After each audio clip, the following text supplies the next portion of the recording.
Olá, meu nome é Bernadette, eu sou professora da Faculdade Equipe, tenho mestrado em Sociologia na Universidade Federal do Rio Grande do Sul. Atuo já com a educação popular desde 1980, não vou aqui descrever muito para não revelar a minha idade, mas atuo também na gestão pública há uns 15 anos basicamente. E na aula de hoje nós vamos tratar de um tema importante que é como incidir na construção e no monitoramento das políticas públicas.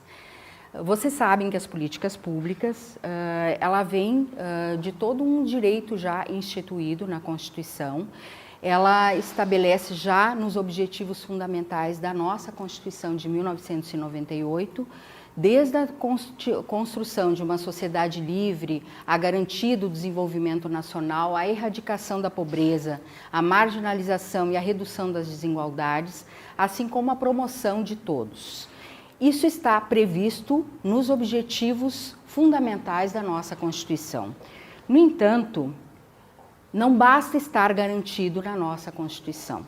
Todos nós sabemos que a política pública, e já tem Habermas, enfim, diversas teorias que explicitam o que é política pública, ela é vista como uma forma de poder permanente, do exercício de construção do poder nas sociedades democráticas. Portanto, ela, por si só, ela agrega a necessidade de uma forte mobilização e da promoção dessas agendas que hoje estão nos direitos, mas que devem se pautar e deve se construir a agenda pública.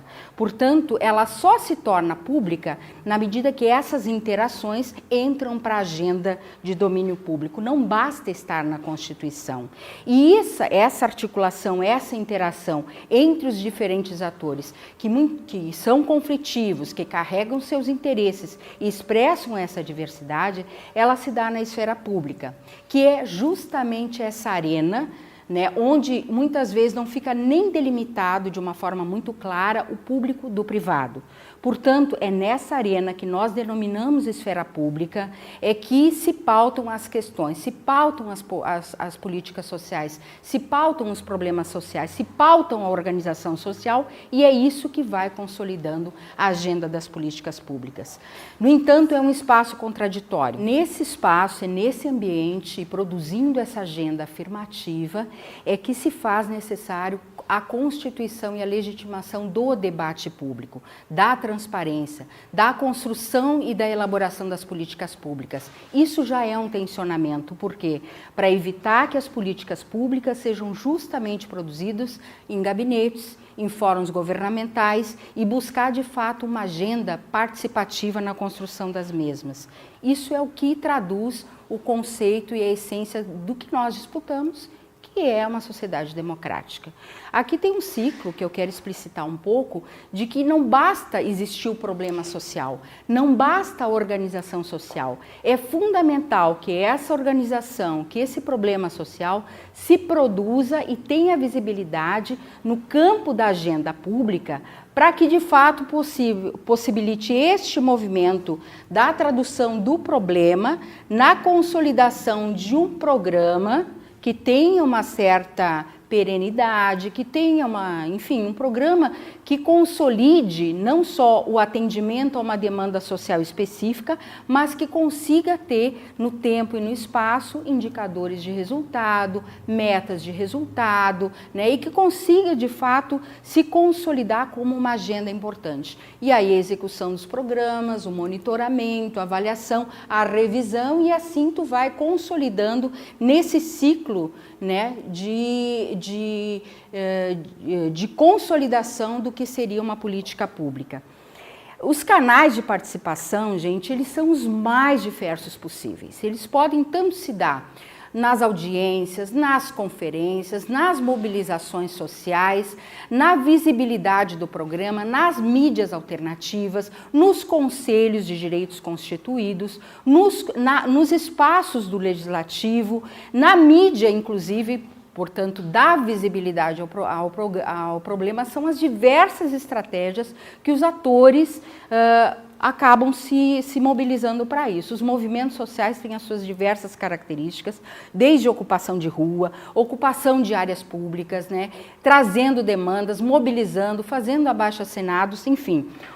As estratégias são as mais diversas possíveis. E aqui, alguns exemplos das importâncias das conferências, né, para a consolidação. Muitas dessas conferências mobilizam desde a nível local, estadual e nacional e também se desdobram, é óbvio, para que as resoluções, as diretrizes aprovadas nessas instâncias aconteçam, é necessária resistência. E nós temos aqui um conjunto de mobilizações sociais que estão aí acontecendo em todo o país, né, para poder garantir exatamente que essas políticas não sofram um retrocesso. Portanto, não basta estar na Constituição, não basta a Constituição nos programas, né, os compromissos sociais. Se isso não tiver um permanente monitoramento e uma ação, de fato, para que isso saia, inclusive, do papel e vá para a execução concreta, né, e com o monitoramento social, as coisas, infelizmente, ainda não acontecem. Então,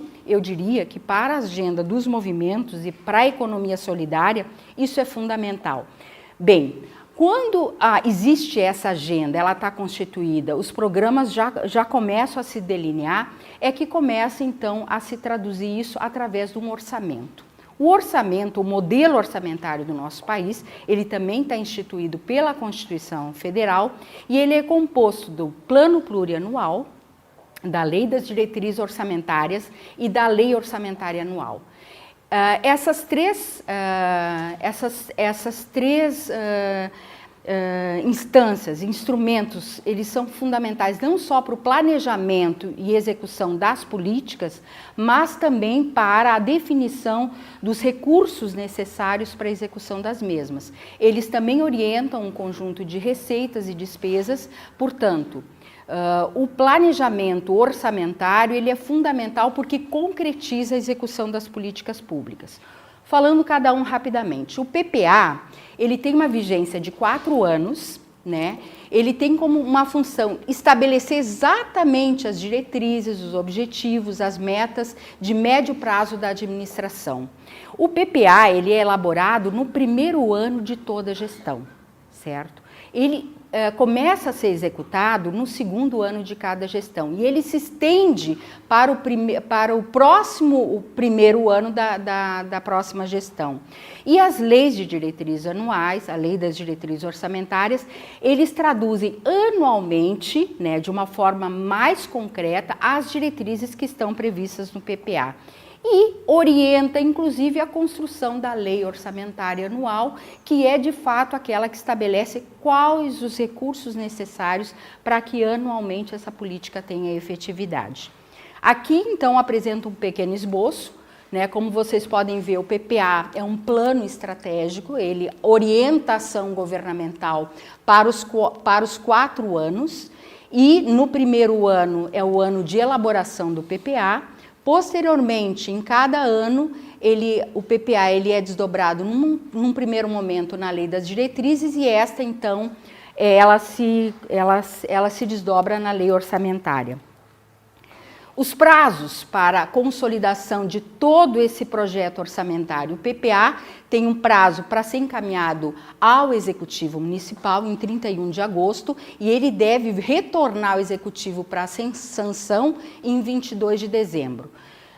A LDO, de 15 de abril, volta a 17 de julho e a LOA, que é a Lei Orçamentária Anual, 31 de agosto até 22 de dezembro. É importante observar que nenhum investimento cuja execução ultrapasse o exercício financeiro pode ser iniciado sem a prévia inclusão no Plano Plurianual, na LDO, em todos os níveis, né? Portanto, o orçamento público ele se dá tanto a nível municipal quanto estadual e a nível nacional. E aqui é importante que a gente controle exatamente esse tipo de execução.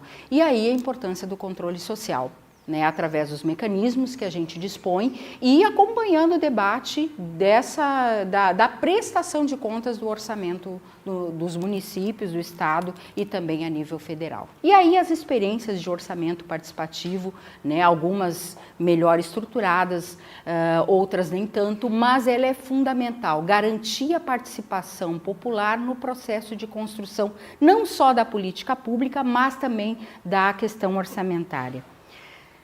Existem diversas estratégias hoje, sistemas de monitoramento que possibilitam a qualquer cidadão, movimento social que faça o monitoramento. Eu vou apresentar rapidamente algumas que ajudam a produção do controle social, que é tão fundamental para garantir que o orçamento público não só se estabeleça com caráter participativo, mas que efetivamente atenda aos direitos e às políticas públicas. Aqui nós temos, então, algumas previsões do que está previsto na Lei das Diretrizes Orçamentárias Anuais em 2017 para a economia solidária. Óbvio que teria que fazer toda uma exposição em relação ao conjunto de ações que está previsto nos diferentes ministérios, mas eu peguei os principais. No Ministério do Trabalho, há uma previsão de 44,1 milhões. No Ministério da Comunicação, há uma previsão de 51 milhões para avançar o processo de democratização das tecnologias de informação. Direitos e Cidadania, nas mulheres, há uma previsão de 16 milhões. E também outras tantas, né? Também na área da habitação está previsto recursos na ordem de 7,2 bilhões. Por óbvio, esses recursos eles vão estar sendo implementados de acordo com os projetos e as políticas e as ações que nós estaremos incidindo. Aqui são algumas estratégias, vocês podem pesquisar, é público o orçamento, então foi ali que eu trouxe esses dados, né? É público isso, vocês podem dar uma pesquisada em relação aos valores, ao que está sendo investido. Também nós temos uma importância muito discutível, inclusive, do que é uma emenda parlamentar. A emenda parlamentar, ela, de um lado, cria as condições de que o nosso Congresso, os parlamentares, incidam sobre o orçamento público, né? A forma e quais são os interesses que orientam as emendas, elas podem ser completamente discutíveis, mas é importante saber que existe a possibilidade de encaminhamento disso e que isso está instituído em lei. Portanto, hoje, as emendas individuais dos parlamentares, elas podem ser até 25 emendas. O valor máximo que cada parlamentar pode encaminhar de emenda está na ordem de 15.319.000 e o período, isso é muito importante, né, é de 1º a 20 de outubro, que é onde o parlamento justamente começa a analisar a peça orçamentária e sugerir as suas emendas. Aqui vocês podem analisar também, num sistema de monitoramento do orçamento, né, o que foi investido, qual o programa, qual a cidade, né? Essas informações vocês vão ter depois os links direitinho para pesquisa, porque é importante que a gente tenha acesso a essa informação para poder, de fato, cumprir o nosso papel de monitoramento. Aqui também, e eu trouxe aqui, o quanto isso está na ordem do dia. Não é à toa que nós estamos tratando dessa temática nesse curso.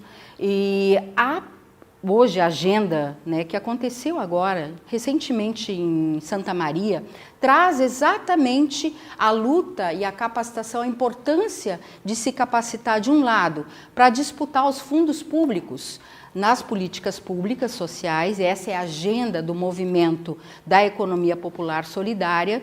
A implementação do Plano Nacional de Economia Solidária de 2015 a 2019 e aqui, ó, gente, o monitoramento e a execução do Plano Plurianual, da Lei das Diretrizes Orçamentárias e da LOA, participando inclusive ativamente. Muitas organizações, fóruns, etc., participaram em 2015 propondo, né, estratégias, políticas, ações para, de fato, incorporar no PPA de 2017. Agora, cá, resta a nós, então, é esse monitoramento todo.